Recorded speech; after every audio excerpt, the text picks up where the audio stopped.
En 1965, il atteint son objectif. Le Groenland, cette terre glacée au nord du monde. Quand les habitants le voient pour la première fois, ils sont choqués. Ils n'ont jamais vu un homme noir. Certains croient même qu'il est un esprit ou un être surnaturel venu des montagnes. Mais très vite, ils l'acceptent. Il apprend leur langue, mange leur nourriture, dort dans leur maison en bois ou en glace. Il participe à la pêche sur glace, aux balades en traîneau et il découvre leur manière de penser, très différente de celle qu'il a connue au Togo ou en Europe.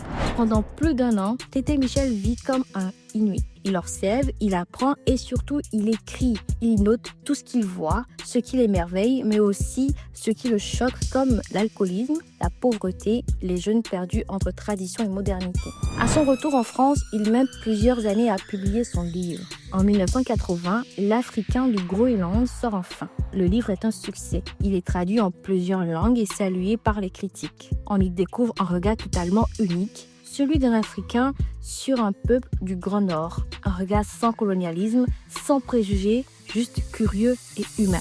Aujourd'hui, Tété Michel Pomassi est toujours vivant. Il vit entre la France et le Togo.